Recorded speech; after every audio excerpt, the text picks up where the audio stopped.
Hello, everybody. This is Rob Pincus. We are at Personal Defense Network PDN Live for August of 2018. And I'm going to be doing this one a little bit differently than we have ever done it before. I'm coming to you from a new remote location that we're setting up for Personal Defense Network. Some of you who are gold or premium members may have seen an opportunity to get in on our new platinum level of membership, which is going to involve some interactive learning, some distance education specifically for that group of members. And that's what this studio is being set up for out here at my Western headquarters in Colorado.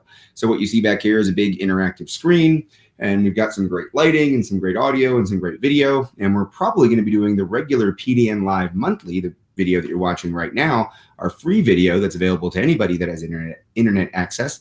Probably going to have that here from this studio quite often throughout the year. So we'll be spending a little bit more time here, doing some more content development in this environment, and being able to bring more interactive, truly exchange-oriented distance education, where people will be able to see some classes, see some live footage, see some demonstrations, see some examples with real-world students, then be able to take that, process it, study it, take the range guide or practice guide that goes with that month's lesson, have about 2 weeks to practice out at the range, maybe take some pictures, video themselves, maybe acquire certain pieces of gear, formulate their questions, submit those back to me, and then through an interactive live experience, I will be able to actually critique some of those training videos I get from the range, maybe some of the pictures that we see of people's gear. Maybe some of those pictures will be things like how people stage their defensive firearms. May give you an assignment, kind of a homework assignment for that month, and have you go do something, work on it, take a picture of it, submit it.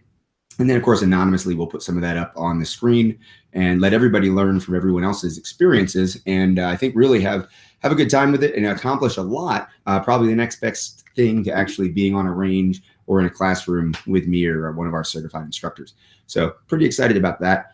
And you'll see that coming. If it hasn't already hit your inbox, if you're registered, and especially if you're a premium or gold PDN member, certainly you will see that opportunity. If you're a PDN gold member, I also talked about it a little bit inside of our private Facebook group. If you are a gold member and you haven't joined that private Facebook discussion group, please do that. So the tour is over, and I've been kind of doing some handyman work around here and doing some technical work, getting this set up. I've been spending a lot of time working with the new group of defensive shooting fundamental instructors that we have. We've certified over 50 instructors this summer so far in that collaborative project that I'm doing with the United States Concealed Carry Association.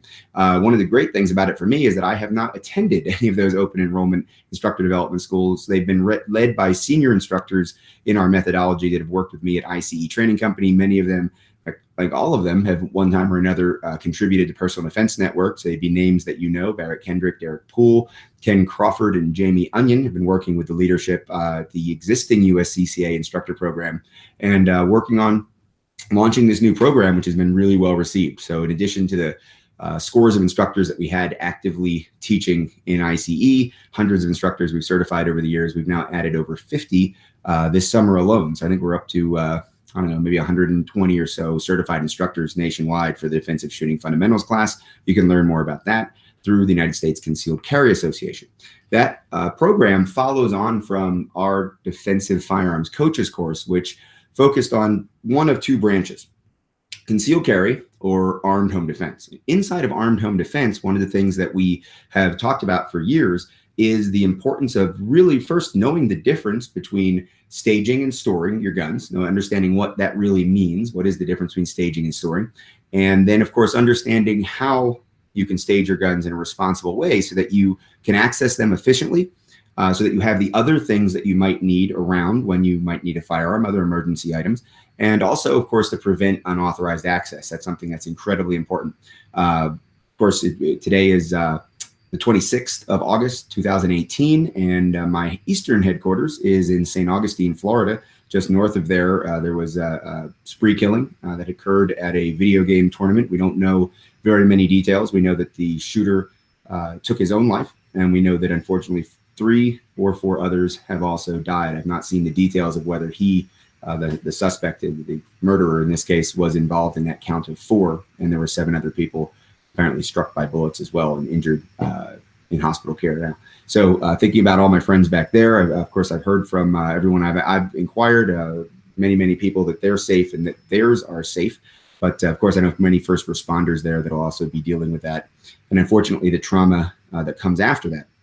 One of the reasons that unauthorized access prevention obviously is important is to make sure that people who shouldn't have firearms or maybe aren't or suffering with some kind of a mental illness that makes their judgment, impairs their ability to use the gun, makes their judgment questionable. Of course, if they have malicious intent, if they mean to do harm to others with a firearm, or if they're not mature enough, speaking of the kids, of course, to understand the consequences of inappropriate behavior with a gun, or maybe they just don't know how guns work. And we're talking about setting someone up for a tragedy of ignorance, an accident with a gun because they really just didn't know what they were doing.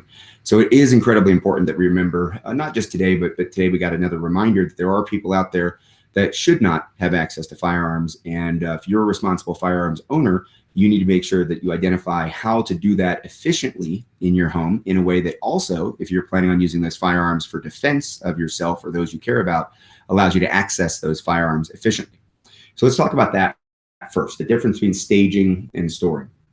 If you think of storing a gun, if you've got a gun that you use for hunting, that you only use during a hunting season in a place where you live. I grew up in New Jersey. The deer hunting season with shotguns was a week long. So you wouldn't have need for that shotgun if you had a dedicated shotgun for deer hunting. And of course, as rifled barrels, slug barrels became popular in shotgun hunting as that technology evolved, many people did have dedicated shotguns. That was the only thing that they used it for. So they would take that shotgun out maybe in October, and they would sight it in or shoot it, just kind of get used to it again, take it out to the range, fire 3 or 4 slugs through it, and call it good. Maybe make sure it was still zeroed if they had a scope on it. And then hunting season came around, they would use the firearm for those 3, 4, 5 days. They were able to get out into the woods and then put the gun away. And that gun may never be touched again for another 9, 10 months. So that gun would be stored. You could disassemble it. You could put a lot of lubricant on it, a lot of protectant. You could maybe put it inside of a sealed bag that was also had a desiccant in it that would absorb moisture. The shotgun shells, if you bought more than one box, you put them in a closet somewhere, and then the gun was in a safe. So the storage wasn't designed to allow you to, in case there was a surprise hunting season, quickly run to the closet safe, quick access safe, the clandestine staging area, get it out and use it. It was really just designed to protect the gun and keep it secure during the 10 months when you weren't going to use it. Now, I have a gun collection. My gun collection is spread out in a few different places, but it is secured, and those guns are stored in those areas. And if I am staying in an area, for example, here I'm out at the Western headquarters. So at the Western headquarters, I've got several firearms staged for defensive use, and that is different. And of course, when my wife's here and I'm not here, those firearms are still staged for defensive use. We'll talk a little bit about some ramifications of that concern that you might have later based on some of the questions I've got here to answer. And when we think about staging those guns, what we're talking about is efficiency of access while we're still maintaining that responsible security around the firearm. So I always kind of throw out there 3 or 4 steps.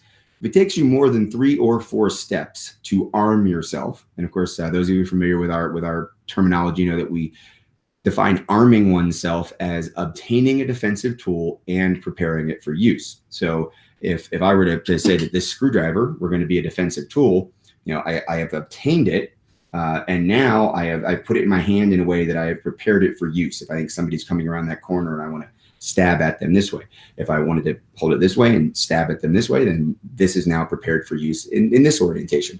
Merely picking it up doesn't necessarily prepare it for use. Could I use it this way? Sure, I could jam that way or use it for pressure points here or something like that if I were using it as a control tool. But if I really was in fear for my life and cornered and this was the only thing around, I'd probably want to hold it properly by the handle for that upward strike, outward strike, a slash, or that kind of hammer ice pick attack, hammer fist ice pick attack.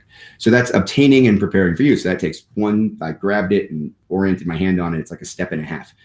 And there's no hard and fast rule, right? But I like to say if you go past that 4th step, you're probably less efficient than you can be while still being responsible. If you have 0 steps, in other words, you're walking around your house with a loaded gun all the time in the ready position, just in case someone comes in, you're probably not going to get along with other people all that well inside of your house, right? Even carrying a gun in a holster, right? So I'm carrying my kind of standard carry gun here. If I'm carrying a gun in a holster, it's staged, right? I'm carrying it, it's staged for use, but I still have to obtain it. I still have to get my grip on that gun. You can see I just kind of put it in here because I want to use this as an example of potentially how you would stage a gun. I'm going to put it down here inside of this lockbox right now. The idea here is that unless the gun's in your hand, it's not really obtained and prepared for use. So even your carry gun, you have to go through a step, right? If you also have to chamber around, if you are carrying empty chamber, which I certainly don't recommend, now you have 2 steps. So you're carrying the gun around, you have to obtain it, you get your proper grip on it, and then you have to chamber around. So inside of your home, you're going to have a lot of different staging options. And that's what we're going to really talk about in specificity tonight. The first thing we're going to talk about is hiding a gun. Just kind of putting it behind the drapes or putting it under the pillow cushions or something like that. Is that acceptable? It might be. It might not be irresponsible. If you think about it, all of your guns are accessible in some way, right? If you have a big safe in a basement, or a vault room built into a basement, someone could still conceivably, if you give them enough time and they had enough determination and they had access to that wall, break through it. They had access to that safe. They could pull it out of your house, drag it down the road, and eventually break into it and get to your guns. So if you have a plastic box that the gun came in and you put a padlock on it, it's going to be a lot easier to get into that and access the gun than it would be that big, $3,500 beautiful Canon safe with a, duck hunting scene on the front or something. But both of them can be defeated in terms of a thief accessing your firearms. So we have to balance, right? Everything's a balance. We talk about balancing risk and benefit. Well, in this case, the risk is unauthorized access. The benefit is being able to use the gun to defend ourselves. So you look at something on the other extreme from the safe, where you have to kind of, 32 to the right, 17 to the left, 12 to the right, spin the dial, crank the handle, that kind of a thing. That's maybe 2 steps, 3 steps right there before you even get the thing open. Something on the other extreme would be something like this biometric lock. That just sits on the gun, little clamshell around the trigger guard. I could actually now load the gun, right? So I could actually chamber around. I'll go ahead and show you that there is no magazine. There's no round in there. I could then chamber around. And now this sits in a way that, sure, somebody could, saws all this off or, maybe smash it, get into it. But this is a very secure device from Identilock. And then when you put your finger on the reader, it just drops right off, right? So I'll kind of show you what that looks like from your angle. So what I've done, once it's ready to be reset, is I've had the gun that's sitting somewhere. I reach down, I grab the gun like I normally would. I obtain it. Then I'm going to place my finger on the reader. And I don't know if you saw that. Maybe it went too fast. But it turns blue, then it turns green, and it comes off very, very quickly and easily. As you see, it just pops open and releases. So this is the kind of thing that if you don't live with someone that you're worried about physically taking this gun away, if you live alone, maybe that Identilock clamshell on the gun in a drawer would be considered a reasonable way to stage the gun. If somebody breaks into your house, the gun's not readily accessible to them. If you have a house guest over, you have a party, something like that, your family visiting, if they find the gun, it's not just sitting there ready to be used, but it's also not inside of that safe. When would I say it's okay to just take this gun and put a magazine in it and chamber it and leave it in that drawer? Well, never. And there's a technical reason why. I don't want you to ever have a firearm inside of a box, under a pillow, anywhere else, especially one that doesn't have a manual safety. We don't generally recommend guns with manual safeties for defense, so your handguns. So I don't want you to have that handgun chambered inside of that box under the pillow in a way that if you grabbed it wrong, in a panic, in a rush, and you pulled that trigger and actuated the firing mechanism, that the round could go off. So we always insist that the trigger is covered if there's a round in the chamber. Now, if you wanted to say, okay, but I live alone, I don't have kids, I control who comes in and out of my house, I'm going to hide this gun somewhere in my barricade staging area, and I'm going to put a round in the chamber, put a magazine in, put a round in the chamber, and I'm going to place it in the drawer. Well, that's fine. Just use a holster, right? Or use some kind of a trigger guard. So that's one of the reasons I wanted to have this gun here. This is my carry gun. It's set up inside of my carry holster. It's got an instant-on laser on it, magazine in, I chamber around. And now when I reach into the box, I can't set the gun off, right? No matter how sloppy I get or how panicked I am, I have to obtain my grip and then draw the gun just like I would normally draw the gun if it were on my body. So that can all slip into a box, and that box can be closed. And I now, essentially, in this type of box, I have, probably 2 steps here, put in the code, turn the knob, open it up, and now I can grab the gun in a way that I'm not worried about hitting that trigger, and either put the gun on with the holster if I didn't need to have the gun in the ready position right away, or I could just quickly discard that, and now I have my instant on laser and I have my gun with a round chambered ready to go. But I don't risk that negligent or accidental discharge that reach into that box in that panic. So now I've got this box. So we've got to move from unchambered, just hidden under the pillow, to chambered with a holster or a trigger guard because I've secured my home, right? You think about it, you've got the box that's somewhat secure, or the quick access safe that's somewhat secure, the clandestine staging area that's somewhat secure at varying levels. Well, if your home is secure, if you have good locks, good windows, good doors, you have an alarm system, your house is well lit, you have no reason to think strangers are coming in, you don't live with other people who aren't authorized to access the gun, well, now your box is your house. So having the gun in the corner, having the gun in the closet, that may be perfectly acceptable. If you are in a situation like I am, where we have kids in the house, now I've got the gun inside of the box. Well, this box pretty much looks like a gun box, right? It's this box obviously contains something important. And if you know I'm a gun guy and you see the PDN tour truck parked out front, you break into my house, you're probably going to know what's in here. So you can take boxes like these and actually mount them to the wall, right? You can just go and just screw the box right into the wall or into the floor or into the bottom of the bed or into the bottom of the desk or something like that, and actually now secure the box that is securing your gun into your home and make it harder for somebody to grab this and take this. But remember, primarily these things aren't there to deter theft, because given enough time and a hammer, maybe a big rock, I can break this open. If I can move it around, I can slam it down on the concrete enough and eventually break it into one of these quick access type safes. This one happens to be pretty stout, but it's only so stout. Again, none of these things are supposed to be impregnable. So we have hiding the gun. We have hiding the gun with some type of a lock, preferably one like this, not a cable lock, which would be find the key, insert the key, get the cable lock out, load the gun, chamber around. Right now, all of a sudden, we're well past those 3 or 4 steps that we want. So with something like that would be great.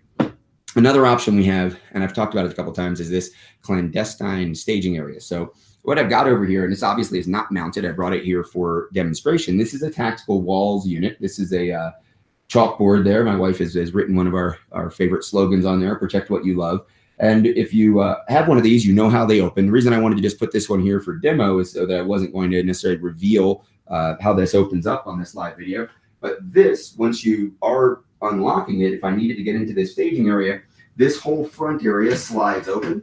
And you can see I've got some container areas in here. Now, let's see, there isn't all that much light. Let me do this. Conveniently, I have a flashlight here. So you can see that there is a firearm inside of a holster. It's actually one of the modular units from the ICE and Crossbreed holster modular belly band. It's similar to their OHI units, which are designed to be put onto the soft side of the hook and loop fastener that's built in here. And I've got the firearm there. I can have a round chamber because, again, the trigger is covered. And if I am approaching it from the front with this hanging on the wall, it's set up for right-handed removal, because both my wife and I are right-handed. So you can get these types of units, whether it's the shelf unit that drops down. You've seen those videos on PDN that we've done, the chalkboard or a mirror that slides open. Maybe it's a clock that the face comes open on, or you can also get some decorative ones where you can actually put your own canvas or other type of picture in there, a painting you did, a family portrait, whatever that is, in this frame. And these are built into the wall. The shelves attached to the wall. The desks are obviously freestanding and drop open and reveal the firearm. And of course, you can have long guns in there too. So that's sort of a quick overview of what I see as the options. You've got your traditional safe, which is usually going to be slower. And of course, that's more for storage than staging. You've got the clandestine staging area. You've got your quick access boxes, which can be mechanical locks, can be RFID. They can be biometric. The biometrics have become a lot more reliable over the years. And then you've got some other newer technology type items, which are essentially just a clamshell that leaves the gun exposed, which some people may not be comfortable with. Some people may be fine with that, depending on their living conditions and kind of what else is going on in their house. But clearly keeps it from being fired very easily without a significant amount of damage being done either to this locking device or the gun itself. And then we have just leaving it out in the open because your home is secure and everyone in the home is an authorized user. So that's a quick overview of kind of the basics. What I recommend is that you Consider who is authorized to use the firearms in your house. Consider which firearms they are trained to use. That's a big deal, right? You wouldn't want to have someone who's really, really good with this particular gun, this modern striker fire gun, and that's their carry gun. Maybe your spouse or one of the other adults that live in your house is really, good with their carry gun, but then you have another type of gun, a double action, single action gun, or maybe a 1911 or a revolver, and that's the gun you've decided to stage for defense in the home, but nobody else but you knows how to use it. Quite frankly, I don't think you should be staging different types of firearms in terms of the way they operate in different places around the house. You may notice that was a Glock in there. This is a Smith & Wesson M&P. And of course, that's my Springfield XDS carry gun inside of the box that I showed you, the quick access box. And all three of those types of guns work the same way. Right? They're all modern striker fire guns. Don't pull the trigger. Don't touch the trigger. They're not going to go bang. Touch the trigger, press the trigger. They're going to go bang. You don't need to worry about safeties, decockers, or other things. The ergonomics are a little different. The magazines are different. But generally speaking, and especially since they all generally have the same type of sights on them, they have the ICE claw sights, wide rear gap, bright front square. They're going to be feeling close enough to one another. They're going to operate exactly like one another. And that sight picture, should we need sight picture and sight alignment, is going to look the same also. I think those are the three things that you want to have consistency in when it comes to handguns. If you're going to stage a long gun, of course, AR is the family favorite here at the house. When you stage your long gun inside of one of these quick access safes, it's probably a good idea to have a quality optic that you can have already on. You might want to have, in this case, I've got a suppressor on this one. You might want to have your light, your laser. You may choose, because this is a safety gun, you may choose to have a round in the chamber. You may decide that you're going to make sure that just a good practice, good reminder, every time you grab this gun, you're going to run the charging handle and have the chamber empty. These are decisions that you're going to make and you should make them with the consideration for everyone else who is in the home that's going to be authorized to use these firearms in mind. How does everyone behave with the gun? Does everyone know how to use the gun? Another option might be a pistol caliber carbine, or in this case, this is a braced pistol. This is a subgun type firearm. Obviously, it's semi-automatic.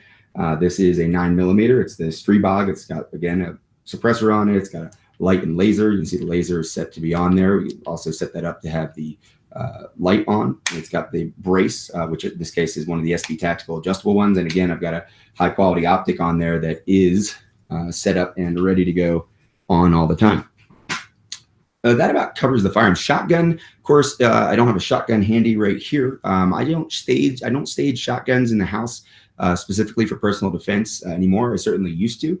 I used to stage revolvers, stage a lot of things. But currently, the 9mm pistol caliber carbine type deal, the 223 AR type deal, or most popularly 9mm handguns. One of the reasons I recommend handguns over long guns generally is I have kids in the house and they're separated from me, which means I may have something go bump in the night, be near one of the staged firearms, or actually be carrying my firearm. Obviously, that would be a handgun. And I may need to move through the house to make sure they're okay, because I'm not going to go searching for a threat if I'm barricaded in a room, lock the door, let the police deal with that.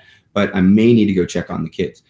Nice thing about the handgun is that I can also stage along with the handgun, or nearby the handgun, I can stage a holster of some kind. So let's say that I've got gun staged inside of that quick access safe, inside of one of the drop down shelves, something like that.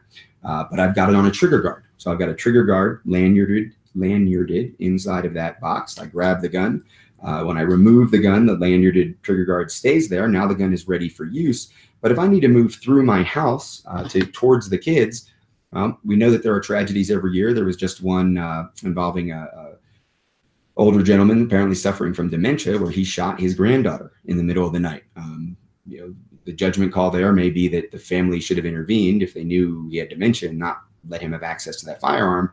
But what ended up happening, regardless, was that he thought something was happening bad, and instead of barricading and moving away from the threat, he moved towards the threat, perceived threat, and shot someone that he shouldn't have. Perhaps if that firearm had been in a holster, and I get a lot of jokes about, we make a lot of jokes about the battle belts and, kind of how much place they have out there on the training ranges. But the fact is that this, look at this, I've got one. Dustin Plouffe will be so impressed that I've got one, I'm sure. We talk about this all the time. I think I may own money every time I say it, so I'm not going to say it anymore. But this obviously has a holster on it, which is a flappy, strappy type holster. But it's very easy and quick to grab this, throw this around my waist. My wife can throw it around her waist. And this gun that I now pulled out of the quick access safe and I was ready to use if I needed it at that space can be holstered inside of this battle belt holster. I can put it on. This could be a paddle holster. It could be anything. Now, this isn't a type of firearm. It's a SIRT pistol, obviously a training pistol. But I don't have one of these firearms set up for this belt. This belt set up for a Glock, and it's obviously just a training example demo piece that is probably 9 times out of 10 not what you want to use. But one thing I do have is I keep, I'm a reserve deputy with San Juan County Sheriff's Office. So I keep my duty belt handy in a closet. There's no firearm on it. Obviously, there is a holster for a firearm, and this is kept next to the place where this particular firearm that's set up with the laser and light that go into this particular holster, where this is staged, where that firearm is staged, this is near it. So that if I needed to, once again, I could quickly, throw this on, even, without the underbelt. Won't worry about the belt keepers, but at least have a place to secure the firearm if I needed to put it on quickly and I didn't want it in my hands. So I have to pick up the 3-year-old and move around. I don't want the gun in my hands, those kinds of things. One of the other things that we always advocate staging along with any of your defensive tools, obviously, is a flashlight. That's going to be one thing that you're going to want to have handy. You're going to want to make sure that you also have a medical kit. You have a medical kit staged either inside of the quick access safe, especially if it's a clandestine type staging environment. You probably don't want the big red safety kit sitting on top of it. So you may have a smaller kit sitting inside of there. You may have just a very, like a flat pack from Filster. You may have one of his flat packs in there with like a tourniquet and maybe a pressure dressing hanging off the side of it or something like that. Something you can grab very quickly. I know that you might think, well, that's for guns, Rob. Well, it's an emergency staging area, right? So I could put a flashlight in there, I could put the gun in there, I can put the medical equipment in there, and maybe if someone gets hurt in the kitchen, I go to the quick access area, I go to the staging area, and I get that emergency equipment that obviously isn't the gun on that day, but I know that there is medical equipment staged there, right? Sometimes you'll hear people say, well, we got Band-Aids or medical equipment, or we've got stuff around here somewhere. Where is it?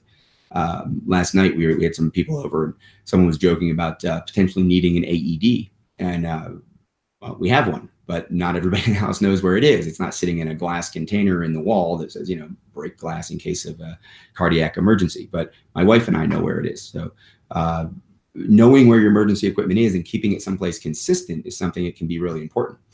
Some people ask about body armor from time to time.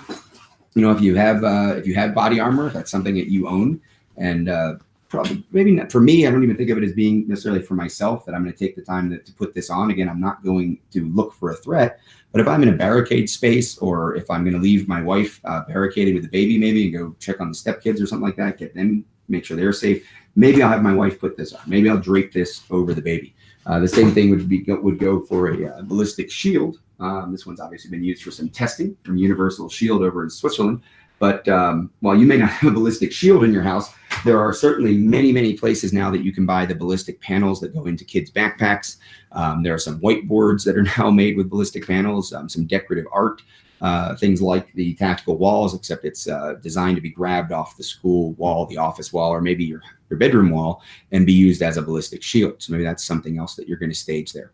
And then, of course, the other thing that we have, and I just put mine right over here. Let me grab it. The other thing that we recommend having inside of that staging area is a cell phone. Any old cell phone that you have, as long as it's charged and it can reach a signal, can be used for 911 for emergency calls. So since we're not in the days of, it's a wired phone in every room, you may end up in a room where your carry cell phone, your actual cell phone that you use every day, isn't. And if you are in that position, then what you might find very useful is to have an old cell phone on a charger.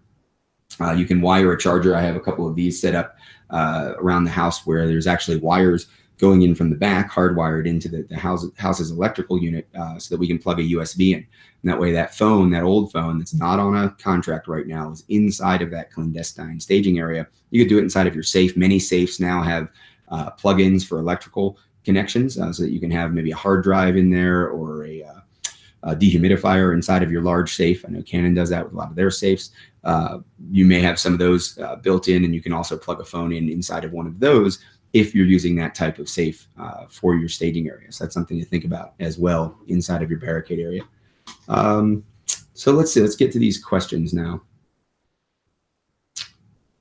Is an AR-15 an acceptable home defense firearm for a veteran with the correct ammo? Well, as you saw there, I definitely think the AR-15 is an acceptable home defense weapon, with veteran or not, with the correct ammo. There's a lot of, I think that's maybe alluding to the idea that I don't know if it's over penetration or effectiveness inside of the threat. There are a lot of different types of ammunition that are specifically made for close quarters home defense because of the damage they will do to the human body in close quarters, as opposed to passing right through potentially if you're using more of a solid bullet or a heavier bullet that may be used for hunting or for accuracy and momentum retention at longer distances.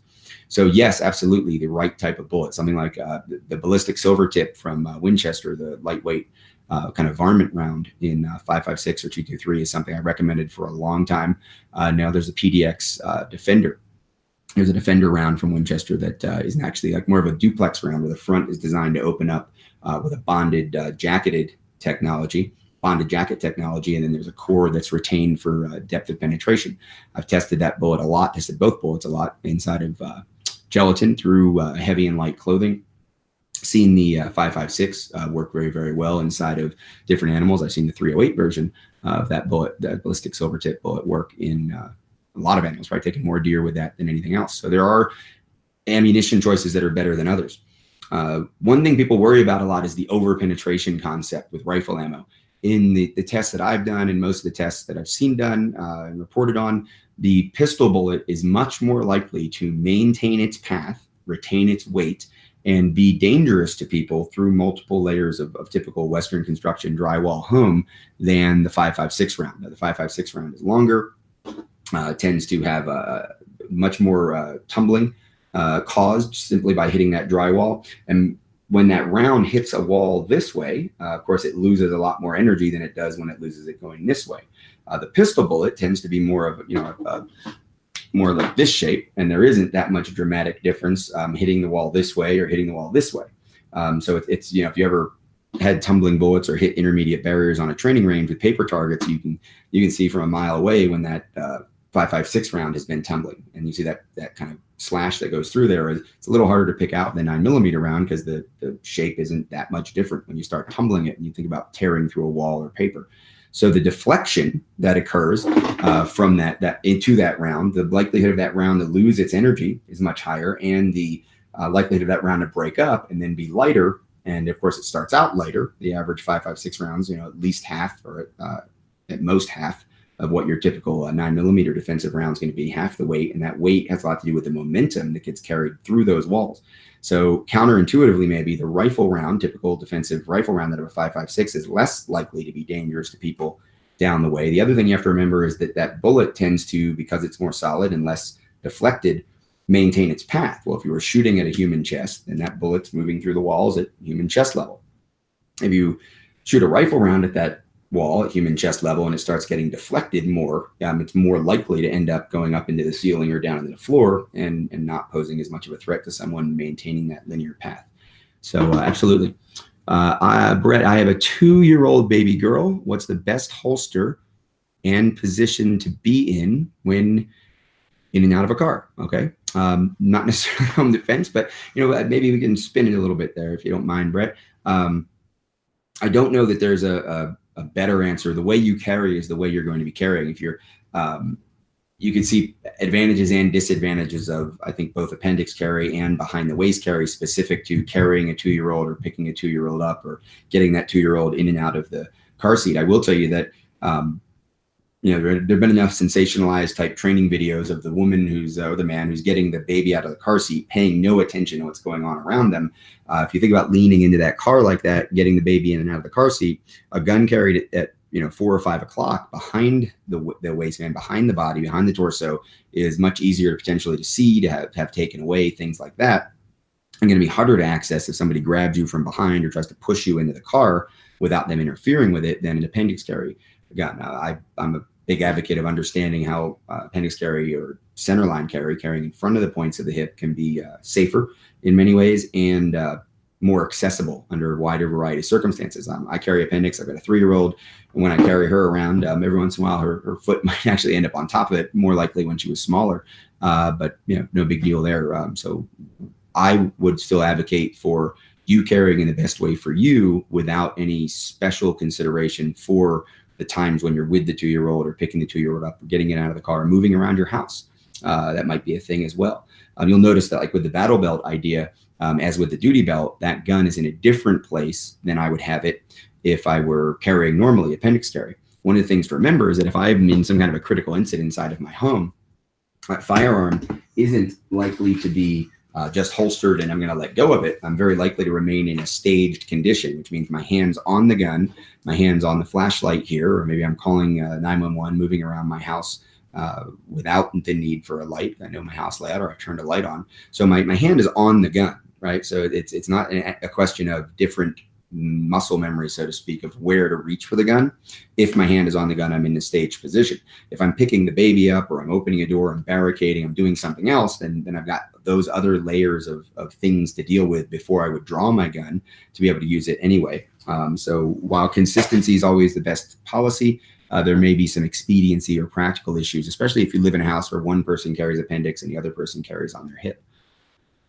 Can I have my gun loaded at my home? Richard asks. Well, because you say can, I'm going to give a kind of disclaimer that I didn't give yet. I know we have another question about this also coming up. And what I would say is this: it's always incredibly important to remember that I'm giving out advice that literally is going out to all of the earth, and anyone who's listening that catches the signals leaving our atmosphere too. So I don't know what the laws are where you are, right? Of most of the stuff we've talked about, there's a significant number of countries all over the world where all of this is completely illegal, right? Like I say, possessing a lot of this stuff is illegal. On the other hand, there's a lot of places around the earth and around the United States where everything I've told you to do so far, everything I've recommended, even everything I've said is an option that I don't recommend, is legal. However, there are jurisdictions inside of the United States where you may not keep a gun and ammunition stored together, where you may not keep a gun legally with a round chambered in it, with the gun loaded. You may be able to keep the gun next to the magazine inside of the box or inside of the quick access area, but you may not keep it loaded. So you are responsible for making sure that what you are doing is legal. I do not advocate that you violate the law. If you think about the risk versus benefit concept, you stand to lose everything, right? If you knowingly violate the law with a firearm, and you stand to lose your right to keep and bear arms, your right to be able to use that tool to be prepared to protect your family, protect what you love. I think that's a pretty significant risk for the extra, what should it be? Less than 2 seconds at the most, right? Really, I mean, think about it. You know where the gun is, you know where the ammo is, you pick the gun up, you insert, you rack the slide, and you're ready to go. So that shouldn't be something that in your scenario you're playing out is such a big difference between the times you could use the gun efficiently and you couldn't use the gun, that you would risk the felony charge and the loss of your gun rights and your ability to protect yourself and those you care about for the rest of your life. So always find out what the law is. So not knowing where you are, forget who asked that, but not knowing where you are, I want to make sure that you know that I'm saying to you, because you said can, you already know that I personally think you should, if you're staging the gun, protecting the gun from unauthorized access or negligent access, as well as you should be, you should have it chambered if you can do so legally.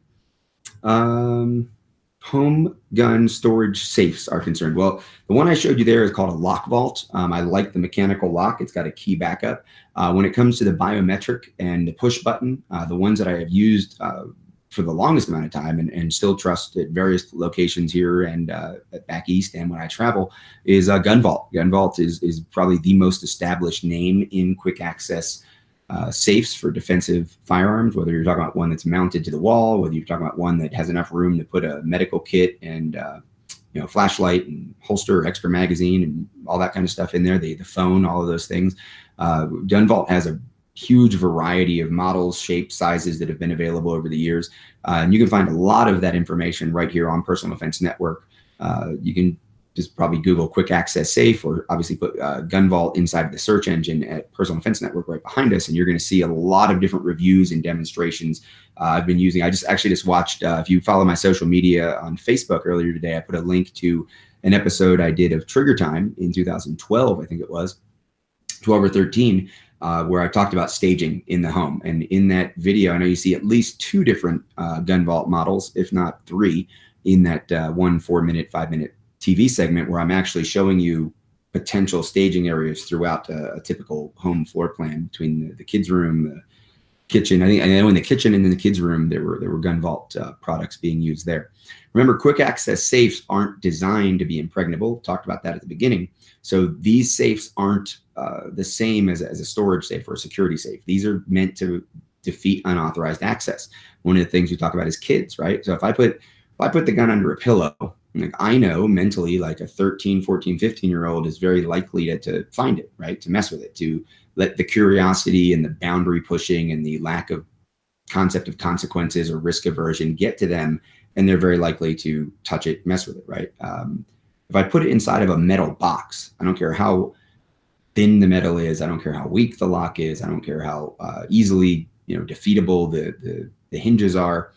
That's a different kind of act to damage property, to violate the sanctity and sort of well-established boundary that's not a verbal conceptual boundary, but now it's a physical boundary. I think that has a dramatically different effect on the likelihood of a teenager getting access to a gun. So something like the gun vault, the lock vault, those types of products. Vault Tech is a new one that I see a lot of people talking about. I got to see them out at TriggerCon this year. I've not personally experienced using them, but they're kind of interesting because they're tied into your Wi-Fi. You can get you can unlock them with your phone if you needed to authorize access for some reason to somebody that wasn't normally authorized to get into it. Sometimes I'll be out of town. I just had an opportunity to help a buddy out recently. He needed some firearms for a photo shoot. If the one firearm he needed for a photo shoot were locked up in a safe, and it was my good enough buddy that he had access to my house anyway, I can unlock my doors and I can turn on my cameras and look at my cameras, my security system from my phone. Maybe I'd also open up that box. I mean, so there's some unique features now that are coming on technology-wise that you want to take a look at. Gun Vault also has a new model out. It's an EXM model, and it's actually kind of gray and black, and I've noticed that it would go perfectly with this room scheme, the color scheme I've got going here of gray and black. So you may see one of these on the shelves in a future PDN Live, because I thought that one looked pretty cool. Outside of safes, obviously the things like the Identilock, I've really come to love and appreciate this product for its versatility in a couple of different ways. Maybe not as much even for staging in and of itself, because again, the gun is just kind of sitting out. But if I take this and put this in the drawer, inside of the box, inside of the clandestine staging area, one of the things I really like about this is it travels well, right? So if I'm moving around, or if, I know a woman who carries that, she might want to go to a friend's house on the way home from work and have a drink. She doesn't want to drink while she's wearing the gun. If this is in her purse, or if this is in your car even, this can be a great way to secure a gun very reliably in a way that's easy to travel with, easy to move around with, key backup and all that as well. Inside of the tactical walls, obviously, is another big recommendation, big thumbs up if you like that. Let's see. If I'm traveling a lot and my temporary home changes quite a bit, what kind of staging and storing device would you recommend for an ever-changing home environment? Well, there you go. Something like this, something like the Gun Vault, the Micro or the Nano. I've carried those around for years as well. Now, I do like the push button or the RFID. I like the swiper RFIDs. This is a newer technology one that is pretty unique here, and there's other companies that are coming out with these. The old ones that look like flatbed scanners, I wasn't as impressed with the reliability of those over the years. This one has been pretty cool. It's also kind of like direction agnostic, so it learns as it goes. Every time you use it, it learns. I can pick it up and come in from a different angle, and it will also work, which is pretty cool on some of this newer technology. So you always want to kind of keep an eye on what's going on there. But yeah, if you're traveling around, the smaller ones are definitely the way to go. You can get cables that will run through them. A lot of the gun vaults come with cables that you can use to secure that box to some piece of furniture or something like that.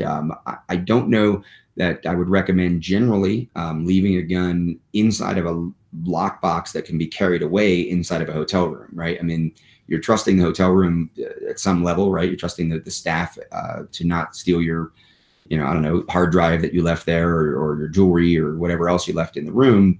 but the firearm, the responsibility of that firearm goes up to a higher level. So again, the box is one level of boundary setting and security, but securing the box to something that's a big, heavy object that would then cause property damage, it would make it really obvious that something was tampered with, make it more obvious maybe who was likely to have done it, creates more risk for someone who would tamper with a gun or steal a gun. So that's something to consider. Let's look at, what's your feeling about an AR pistol in 300 Blackout with subsonic 220 grain bullets for home defense? I'm not a big fan of 300 Blackout, right? So, you know, maybe if that's something you hate to hear, I'm sorry, but I'm just not a big fan of it. I think it's kind of a hobbyist round right now. Does it do some things better? Well, it's a 300 Whisper. I mean, I've been shooting that round. I first was exposed to that round in the 90s. Like I know what that round is kind of good at doing and what it's cool about. If I were interested in hunting, particularly if I were interested in hunting with a medium caliber that was subsonic that I could suppress very easily, 300 Blackout would be something I'd be super excited about.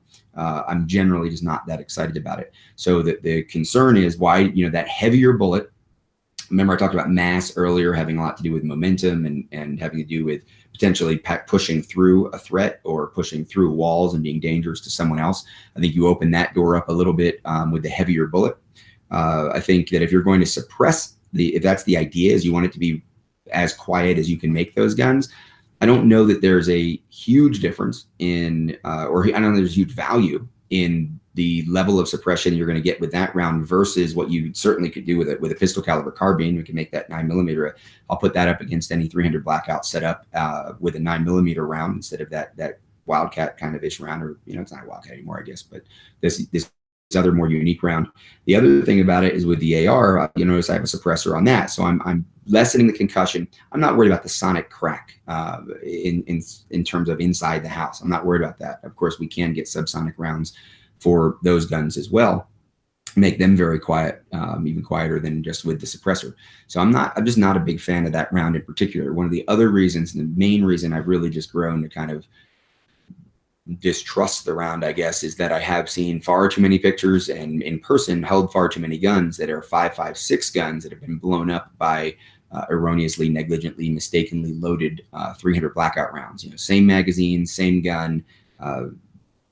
Obviously, I'm not the only one who thinks. I don't just think that this could happen. There's several people have done it. Some professionals, people that are well trained, well versed, well practiced in our community, have mistakenly loaded 300 Blackout rounds into 5.56 guns and blown them up. And we don't want to do that. So I know one person in particular is a buddy of mine who uses 300 Blackout for hunting, stages 300 Blackout for defense, and he has gotten rid of all of his 5.56 guns. They're all in storage. He doesn't use them regularly. They're not around. As far as I know, I don't even know if he has a 5.56 AR assembled at this point in his life. So that's how he's dealt with it. The short time that I owned a 300 Blackout to do some testing and experimenting, I went out and bought a bunch of different colored magazines. Specifically, that one color was just for 300 Blackout, and that was one of the ways I tried to keep myself safe. Inside of the training environment, I try to separate the 300 Blackout, guys. Every once in a while, someone will show up to the carbine class with that from the 5.56 guys, so that they don't, accidentally have someone reach into their bucket or pile of rounds or grab one of their magazines and cause that problem. I want to make sure my home is properly staged for self-defense, but I also have young children in the house. Special precautions or steps I should take, keep them safe from intruders and the things we have to protect them. Well, yeah, I think everything that we've talked about, Julie, all of these things are incredibly important. Maj Touré from Black Guns Matter was in town, and one of the things that we talked about was his, kind of how does he deal with people who are ignorant of even the options that they have, right? So, Julie, I hope you're less ignorant about the options you have after having watched this, because there are a lot of different options. And yes, I do think you have a responsibility. We talk about young kids. One of the things that he tells people is, well, people say, well, my baby's only maybe 2-3 years old. They can't pull the trigger. They don't have the hand strength. Their fingers don't reach. Well, that may be true. But if they're just playing around, if they get access to the gun and they're manipulating it, where they are stronger is with their thumbs, kind of in a grasping motion, right? Than they are with that tiny little 2-year-old finger. And you could conceivably see a kid getting into a position where you see this happen, right? Where the thumbs come in. And if that's the move that they're making and they're getting that kind of pressure, they push the gun against something, or they've got it in their hands, or even their feet are up. Well, now we know where there's unfortunately a chance of that bullet going right into their head. And we've seen that. And it's a graphic, horrible thing to think about. And that's one of the examples he uses to get people to start thinking about their responsibility that they have in terms of guns around the house. As you said, Julie, we have these things to protect our kids. We need to also protect them from the accident or the negligence, and that's all on us. And I don't think we can count on a behavioral issue there. We need to take a couple extra steps, some physical steps. There was another question in here I wanted to see. I thought I didn't get to it. What's the best firearm to start training my wife and daughter on for home defense? I'm a beginner myself. Good understanding of what I'm good, but not sure to start them with. Well, first of all, some of that's physicality, right? I don't know how old your daughter is, but at some point, maybe you're one of the things I don't think I mentioned this. One of the things I do stress is that when it comes to the long gun, if you have to move through your house, if you have to move to the barricade area, you have to move to go check on the family members, I'm really going to encourage you to think about the handgun as your primary defensive tool, because again, that holstering issue of being able to holster the gun, carry it around in stage position, have the flashlight or the phone, pick up the kids, let go of the gun. If you have the long gun, maybe you have a sling, you can accomplish some of the same stuff. It's much harder to move around in confined spaces with a long gun, even for trained people, highly trained military SWAT guys, right? It's harder to move around with that long gun than it is with the pistol. And one of the things I say to people is, I don't want to move around with my gun. I want to move around with my gun at the ready position. I don't want to move around with my gun in the holster. I don't trust myself to be able to get the gun out fast enough and use it. Well, just ponder. If you're not good enough with your gun and confident enough in your ability to apply your skills with your gun to go from the staged position to a shooting position or to a retention shooting position quickly inside your own home with all the kind of advantages that gives you, do you really think you're good enough to handle walking around with the gun in the ready position and potential family members in front of you that you're moving towards to go make sure they're safe? Once you're barricaded your room, your family members are behind you, or you're barricaded at the top of the stairs or wherever you're positioned, then, obviously going to the ready position, now you don't have good reason to believe that you're as likely, if not more likely, to have a family member or someone you don't want to shoot out in front of you. Right? So now yes, go to the ready position. I get it. But if you're moving through a house, maybe there's a threat, maybe there's not, but there's a good guy over there, your family members that you care about, and you don't trust yourself to get the gun from the holster to the shooting position if you need to, I would suggest you really re-examine whether or not it would ever be a good idea for you to move through the house with the gun in a ready position, pointed at them. I think that's important to remember. So when you talk about getting someone's ready at home, the handgun may be the perfect thing for them, especially if they do have to move around. That holstered handgun that they know how to use, they're prepared for carry and for home defense. If they are using a long gun in a barricaded position, then it does need to be a gun that they understand. If they're recoil averse, if they're not as strong, if they're not as big, 16, 17, 18-year-old child at home that you believe is responsible enough and mentally capable and physically capable of running an AR, awesome. If not, maybe it's a 9mm carbine type firearm. Maybe it's something like the Ruger, camp or the patrol carbine, the pistol caliber patrol carbine that Ruger has. They had one out back in the day, and they've got another one out that came out recently. That's a really cool, lightweight gun, relatively easy to use. The safeties aren't always as efficient as a thumb-operated safety would be. The one I showed you earlier, it has a thumb-operated safety just like an AR. So if you know how to use an AR, if they know how to use an AR, but they're not likely to want to have that longer, heavier gun, they don't train as much with the 5.56 because of the concussion and the recoil, maybe a 9mm pistol with a brace is the way to go, something like that. So pistol caliber carbine, even going all the way down to like a 22 Magnum. If you had a reliable semi-automatic 22 Magnum, I don't think that's a horrible choice. It's certainly a far better choice than nothing. And they've talked about it a lot. 22 Magnum out of a 16-inch barrel is going to give more muzzle velocity than a 380 that many people trust every day in a much more random set of circumstances out in the real world. Versus the relatively controlled environment of being barricaded in a bedroom behind a door, holding on to that 22 Magnum, which you're going to be able to fire very fast. You're actually going to get more penetration, probably deeper penetration. Sorry about that.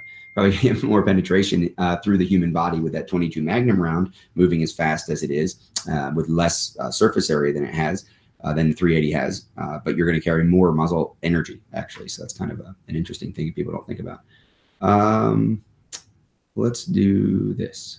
I'm an extremely sound sleeper. My concern is my reaction should someone try to get into my condo. My gun is staged next to my bed, and I have a system in place that would wake me. I don't know what that is. Is that like cans on a string? How do you suggest preparing myself since I'm a deep sleeper? Yeah, whether it's cans on a string or maybe a motion alarm, an audible motion alarm. I think that one of the things that comes up in my mind is the responsibility of having a gun. What's it say here? My gun is staged next to my bed. Well, here's my concern. Again, let's go all the same things, right? Cover the trigger. Make sure that you have that in place. Make sure that you have a flashlight there, right? Make sure that hopefully you have a holster there, and that the gun isn't literally just like sitting next to your bed, loaded and chambered. And you're telling me you kind of wake up slow, maybe. It's hard to get you to wake up, and now you're going to be groggy, blurry vision, waking up out of a deep sleep at kind of like the last possible minute, and now panicking and reaching over and maybe having a judgment decision or a manipulation, motor skills action that causes you a significant problem. Something like we just had that Guns for Everyone event, and one of the people that got to shoot the PD10 yesterday was Edgar, who runs Guns for Everyone, and when it came back to me yesterday evening, he had designed this little cool trigger guard in here, a little trigger guard. Now I can't use a light or a laser here, but it's a typical kind of trigger guard. Some people use these things as holsters. I don't recommend that. But again, if this is sitting on your nightstand and this lanyard is attached to, to a eyelet or a screw, or it's just, looped around the leg or something like that. Now, when you wake up and you grab that gun and you're a little bit groggy, you can't set the gun off. You pull the gun obviously to a ready position. Maybe you also are picking up your flashlight, or you turn the lights on. Maybe turning the lights on is part of your alarm system, since you know that you kind of wake up slow or groggy. Something like this trigger guard is maybe better than a holster sometimes, because now I don't have to worry about manipulating the gun off the holster. I'd still want to have that holster staged nearby in case I need to put the gun on and move around, again, like the paddle holster or holster on the belt. There are some very inexpensive motion alarms that are very loud, very high decibel, motion sensitive alarms that I will carry around sometimes for like hotel rooms, or I'm traveling internationally. They're battery operated. You can get ones that plug into the wall. Then you have to make sure that plug is pointing the motion detector in the right direction. But it's a very localized, Maggie, who asked about traveling around, it's another very localized way for you to put an alarm in place. If you think about the locks in the hotel room not being all that great, or someone being able to break into your condo, you can't necessarily upgrade the locks or change the doors or put an exterior door and a deadbolt on the bedroom because the condo association or your resale value, whatever you're worried about. Certainly in an apartment, you may not be allowed to do those kinds of things if you're renting. So if you are really worried about it, that temporary kind of cheapo $19.95, probably $9.95 through Amazon, high decibel motion sensor localized alarm may be the way, right? So you put that outside the bedroom door. If that goes off, hopefully it's loud enough to hear it. If not, you might even be able to set it up if there's any kind of way to set it up inside the barricade area. In other words, the door is locked, but that motion sensor is kind of looking out under the door. If there's a wide enough airflow gap there, you might be able to even position that motion sensor so that you're hearing the alarm. The alarm's inside the room, but it's sensing motion outside. Obviously, setting up an interior alarm, a more sophisticated alarm system inside of your home that you arm motion sensors active outside of your bedroom through the rest of the condo with a high decibel alarm sound internal inside your bedroom. That's one way to do it. So now you arm it when you go to bed, you lock the door, and if someone's moving through the condo at night, that alarm sound is going to happen right there in the bedroom. That may be something to think about as well. So we're coming up on the end here. I talked to you guys a little bit about Personal Defense Network going into platinum mode, adding another level of personal defense training and awareness to our membership levels. Gold membership has been incredibly successful, and I measure success by value. It's not just how many people sign up for it, but it's how many people renew every year, how many people tell me that they're getting a lot out of it. Yesterday at the Guns for Everyone event out at Bristlecone Range and Shooting Center here near Denver in Lakewood, Colorado, I had 3 or 4 people come up to me during the day and tell me that they were at our gold level, and they had seen the message about platinum, and they were going to do that. A couple of them had questions, how's that going to work? What's it going to be about? When I explained it, they jumped right on. One thing I also told a lot of people who were curious about it, I've never heard of this Personal Defense Network. I'm going to go get signed up. I said, well, that'd be great. Sign up for the free newsletter. But honestly, If you're new to Personal Defense Network, if you're, and everyone who's watching this, if you know someone has a gun, especially if they have guns and kids in their home that they want staged for defense, share this with them. Spread the good word, right? Let them see what this is all about. If you're watching this for the first time and you probably had that window pop up that said something about joining Personal Defense Network or registering for the free newsletter, one of the things I tell people, and I told people yesterday, just close that window the first few times you come to the website. Come to the website 4 or 5 times a week for a couple weeks. If you're still there, if you're still coming back to Personal Defense Network and you're seeing that value and you're gaining the value from our free information, like these PDN lives, from training talk show that Grant Cunningham does, from the series They Are Not You. William April started with us this summer, one of our PDN contributors for a long time in the blog. Or obviously any of our hundreds of free articles and videos. When you see that value and you see that over and over again, you use the search bar, you look for things, you look at the categories, you see things you're interested in. That's what should compel you to go ahead and sign up for that free newsletter. And now you're going to get notified for special opportunities, training classes, live events like this, as well as obviously the new videos and articles that get posted. And then eventually you may decide that premium membership is for you. Now, if you want to get involved in our online classes at the PDN Academy, absolutely gold level is where you want to look, because that gold level is going to give you the opportunity to get some classes right off the bat, and then a significant discount in all your future classes. And that'll probably pay for itself pretty quick at the gold level. So that's the sales pitch for the show today. It is obviously because of our membership and because of our sponsors and because of our collaborations, because of all the great feedback that we get, first and foremost, that PDN exists. We're an educational entity. We do work with a lot of different great sponsors as well. Obviously, you see the sponsors on the side of the tour truck and the t-shirts, but really, ultimately, we're not here for the sponsors. We're here for you guys. If you're watching this video, you are what PDN is all about. The questions, I really appreciate everybody who sent questions in, because that drives the conversation. So the first, 30 minutes of this were kind of Rob, Chatty Cathy, kind of here's the data dump on what staging is, but the rest of it's really been very well fueled, I think, by your questions. If you have follow-up questions to what you heard, you can go ahead and put them in the comments underneath of this video at personaldefensenetwork.com, and I'll try to get to those within the next few days and answer some of those. If you're watching this 3 years later, you might want to get attention at Facebook, social media, whatever social media is important in 3 years from now in 2021. Reach out and find us. I may not be looking at the comments for this August 2018 video, but I will keep an eye on it for a couple of days. As always, you can find me on the Instagram, on Twitter, on Facebook.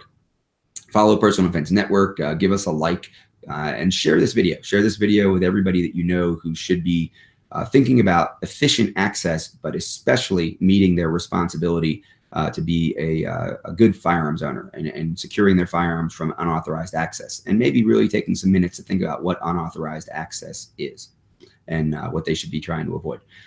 Thanks for watching. Rob Pincus, the Executive Director of Personal Defense Network, and we'll see you soon on all those social media venues, or we'll see you in late September for the next PDN Live.